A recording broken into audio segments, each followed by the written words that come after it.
All right, morning everyone. I'm going to be talking actually about more than two sites. A bit of a last-minute change, but I'm going to be talking about Cotswold Archaeology's work in the last 20-odd years, 15 to 20 years in the town. I've called it Through the Keyhole, essentially because that's what we when we're working in the town, within the town walls, because of various constraints, planning constraints, etc. It's rare that we get very large open area excavations, so we're really talking about very small interventions. And apologies, I'm going to cover a lot of the same ground that Jane's already covered, so apologies for that, but from a narrower perspective. Okay, so these are the sites I'm going to focus on, including in the Gloucester area itself, in the Kingsholm fortress area, and then one out in Barnwood, and I'll touch on briefly the site at Perrybrook, which is further out. Okay,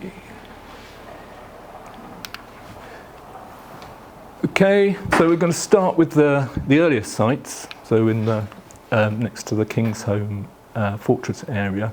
As Jane has already said, Kingsholm's established in the pre-Flavian period, well, the Claudian Neronian period. It seems to be occupied by the 20th Legion Valeria, moved up from Colchester at this time. As Jane has said, most of what we know has come from earlier excavations, particularly Hurst's. I put 1972, I'm not sure that's right. It's 85 excavations. Right, okay. Okay, so as has been published in this this work by Hurst with the Pottery by Maggie. Okay, well, our site at Denmark Road was located immediately to the east of the Kingsholm Close excavations. Now this comes from the Kingsholm Close excavations report that I just showed, and our excavation was in this area here, which as you see is labelled as gravel pits. The gravel pits are quite well recorded, they're sort of early 18th century. So what we had, that just shows the location again of our site, see very close to the projected lines of the Kingsholm fortress. What we had, unfortunately, all the green, as you can see, that's all post-medieval pitting, quarry pitting. The little islands of white are the surviving areas of Roman archaeology. Excuse me, Ed, I'm sorry to interrupt you, but I think the people behind you... Oh, I'm sorry. Could you tuck back a bit? Yeah, oh, I do apologise, yeah. Okay, now I can't read my writing, but never mind. Right, yeah. So as I said, the little islands of white are the surviving Roman archaeology. We did have a ditch which seems to reflect the projected line of the Kingsholm fortress. This was the line in purple there was the according to Atkin, that was thought to be the line of the Roman defences. It's clearly not. It must be located further to the west. Yeah. Okay, so all this Roman military material has come from a metal detecting survey of the post-medieval, mostly from the post-medieval pitting. So it's very clear that there was an important Roman military fortress in that area. We've got various cavalry fittings and a Delabra fitting, various other things. But yeah, this is just a small fraction of the military metalwork that came out of the site. So that was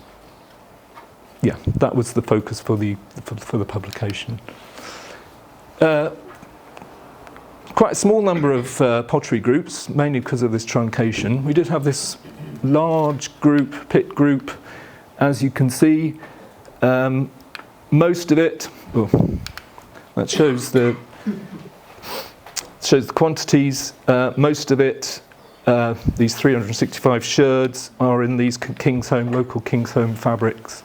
But there are, as you can see, there are various imports, Pompeian redware, and a little bit of Severn Valley ware. Shows some of the vessels from that feature. Top row are these Kingsholm flagons, including these collared rim Hofheim type flagons, one or two handles. That is a North Gaulish vessel, or a Gaulish vessel. A little bit of Malvernian ware, but not an awful lot at all. I mean, this is very clearly a military assemblage.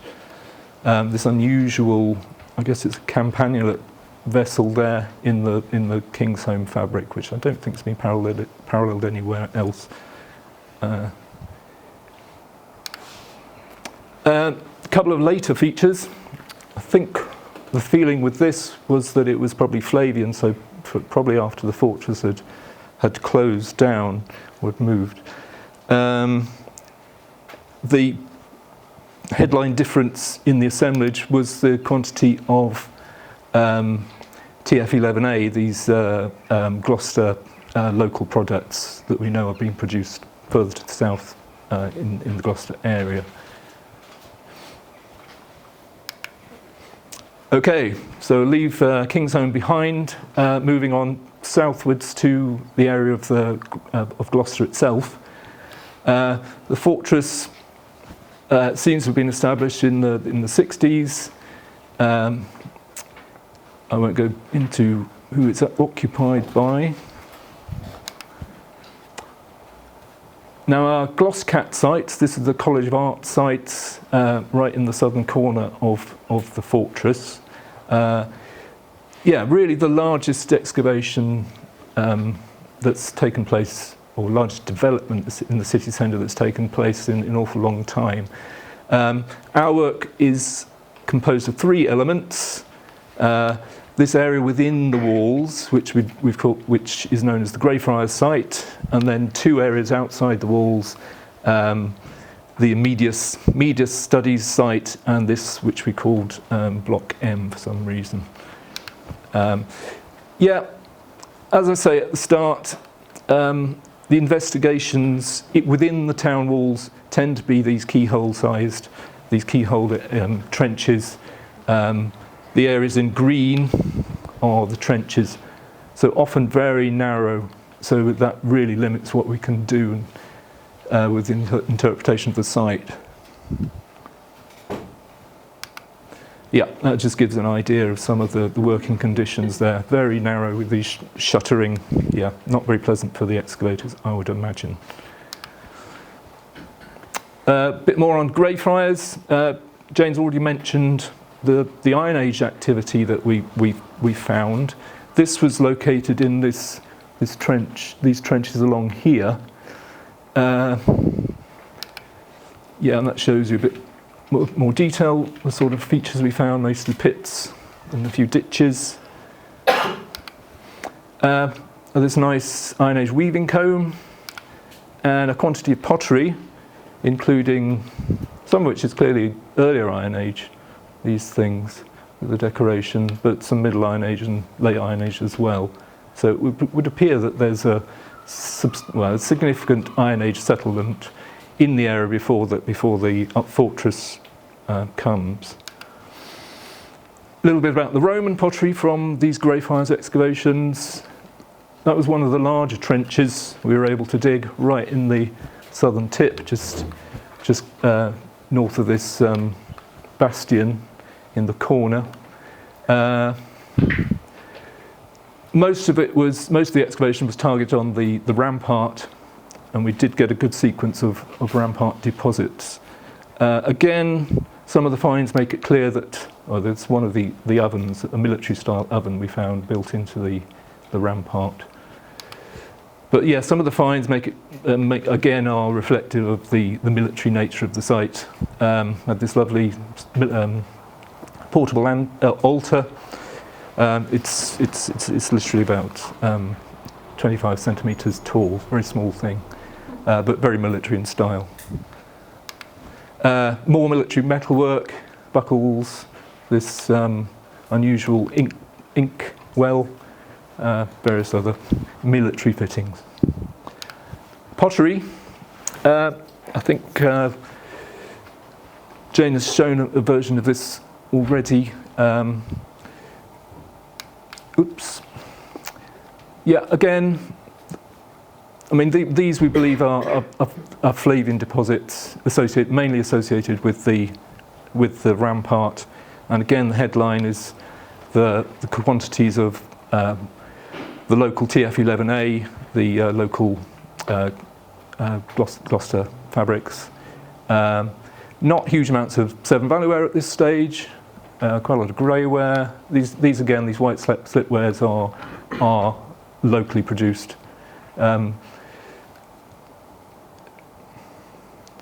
Okay, and that just shows some of the pottery found, including the carat amphora, this Palestinian type amphora. We found a number of sherds of that type. I'm told by David Williams that it's of Vipard type, 3V1 type. But it's clearly demonstrating arrival of some exotic products in the area. Most of this, there's Severn Valley ware obviously, but most of this is the local wares, the local TF9C mortarium. That was a bit of a surprise, a Chilean vessel, mortarium vessel. There are a few products that are creeping in at this stage. And second and third parts of the Gloucester excavations, these are located opposite the museum. So the museum, it's up here. So we're outside the walls, and this is untypical of work in Gloucester, that we have a large open area excavation, mainly because it's outside the walls and it's a cemetery site. Was a cemetery site, but there are a range of pre-cemetery features, and this is the area that Bernard Rawes investigated and excavated the Brunswick Road kilns back in the 60s. And we did re-investigate them. They didn't, obviously they'd been excavated already, so there weren't really substantial traces left. But yeah, this is what this is one of the kilns that we uncovered. This is from Bernard Rawes's report on those kilns. Again, this is the production of the TF11A and white slipped and mica dusted types, very common from Gloucester in this period. Again, that's just a range of the forms that Bernard Rawes uncovered. We didn't find all that much in the way of wasters. We did find some, obviously, and we were able to take a radiocarbon date of a charcoal deposit thought to relate to the kilns. Okay, it produced quite a broad date, but I suppose within the range that might be expected. 71 to 223. We very much suspect it's within the earlier part of that range. Yeah, that just shows some of the wasters, these deep bowls, and not sure whether more bowls, some very clearly distorted, and there's one of these footed vessels. This shows the pre-cemetery phase pottery. Again, it's a similar assemblage as the Flavian deposits within the walls in Greyfriars. Again, dominated by these local wares, these local fine micaceous TF11A and the white slip particularly. A little bit of Kingsholm, some imports. More carrot amphora. And we did find, this shows the pottery again. Did have a verulamium region whiteware mortarium of stamp with the stamp of Solus, which is 60 to 100, so just right for that period. And we had this local, what we believe is a local mortarium with the stamp of Ripanus. And we had a stamped Dressel 20 vessel, again of that right sort of period, that sort of late first into mid-second century. More back to the stamp mortarium. This is the second example from the site. There was one from Raws's excavations, which is later redrawn by Colin, I think. And yeah, it's Terentius Ripanus from Kay's work. She had seen it in 9 locations, mostly in western central England. I think it's more than likely it's a local product. We've now got another one from another excavation of ours. So that's 3 now from the town. Quickly skip through the cemetery phase. 152 inhumations, 4 cremations. Seems to get going in the late 2nd century. Not much in the way of grave goods, but there is evidence for continuation right into the 5th century. This is some of the grave goods, the little glass bottle, usual knickknacks, and this is the evidence of the 5th century. This is our lovely supporting arm brooch, which was found with a middle-aged male burial on the shoulder. But yeah, it's of a type that continental archaeologists see as dating 430 to 470. So it's important evidence for late activity in the cemetery. Ceramic grave goods, almost non-existent, and we're not even certain that this was one. Though this little Severn Valley tankard was found with 1 grave. It's not complete. It may just be an accidental inclusion, but it is of a late type. It's of this characteristic flaring type, which Webster has as 3rd to 4th century, and it would appear to be in a 4th century grave. Oh well, it's actually a late 3rd century grave, according to the coins also from the grave. Did find an awful lot of pottery from the grave fills. 500 odd sherds from the Block M and nearly 2,000 sherds from the wider excavations, the media studies. And that shows quite a different picture than the pre-cemetery phase, including 131. Yeah, the headline was the quantity of BB1, which was much more abundant in this phase. Okay, right, I'll have to skip through this very quickly then. More excavations in the northeast part of the town. Work is still ongoing on that. I can't say an awful lot. Again, the conditions were this sort of thing, very narrow trenches. Not a lot possible with those. A headline find was this sherd of TF11A with this interesting graffito, which Roger Tomlin has looked at and has identified as probably showing a military standard. It might be an ownership mark, probably is an ownership mark, but interesting that it seems to depict a military type standard, similar to these you get on the 20th Legion anti-fixes. This one from Chester, I think. Okay, now we were going to move. I'm not sure I'm going to have an awful lot of time to move outside the town walls, but this excavation at Centre 7 Barnwood, obviously clearly outside the walls. It's in an area of known archaeology, including this excavation by Foundations Archaeology in the 90s, which discovered this cemetery site. Not an awful lot. Preservation was very poor. You can see from the earlier slide that it had been ridged and furrowed. Most significant find from the site, or feature from the site, was this lime kiln, which seems to be a 2nd century lime kiln, possibly associated with a high status building, which we didn't get to look at, probably off the site. Yeah, there was pretty insubstantial remains of stone buildings at the site.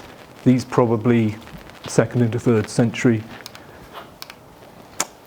Pottery, quite a large pottery assemblage, nearly 4,000 sherds, including what are possibly structured deposits. This unusual, which I think is probably a candlestick, and quite a typical assemblage of extra-mural hinterland pottery, dominated by BB1, Severn Valley ware, Oxford, some late shell-tempered wares as well. So pretty typical of that sort of site. As you can see, the purple there is the Severn Valley ware, the green is the BB1. So very typical of what Jane has already said, very typical of hinterland assemblages. That's a later phase, which shows just the creeping in of the Oxford wares. A little bit of pink grog tempered, more Oxford, and a little bit of late Roman shell tempered, 3% in the 4th century phase. So, some observations. So, okay, development in Gloucester in the last 15, 20 years has been quite intense, although there are limited opportunities for excavation. In reality, the work in Gloucester is very much constrained. But we are, as James said, we are beginning to have good quality quantified data from these sites. Things that I don't think are fully resolved are the demise of these local wares. TF11A. Just what point does it stop being produced? I don't think that's been fully answered. Another thing that we found in our excavations is we very rarely see stratified late Roman groups. Maybe we're digging the wrong place, but yeah. I mean, they're certainly present in Gloucester. These are from an earlier excavation in Newmarket Hall, where you get these late shell tempered wares, these late Oxford products. And looking at the media studies and Block M excavations of the cemetery, there's no tradition of use of ceramic grave goods. In fact, very few grave goods at all in this late Roman period in that cemetery.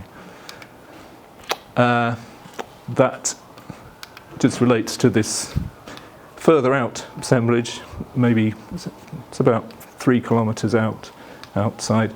And again, as Jane has already said, we're getting even more of a dominance of Severn Valley ware the further you get out in this period. What does that mean? You know, why are the town and hinterland assemblages so different? Well, that's one for debate. I think I'll probably just leave it there. Yeah.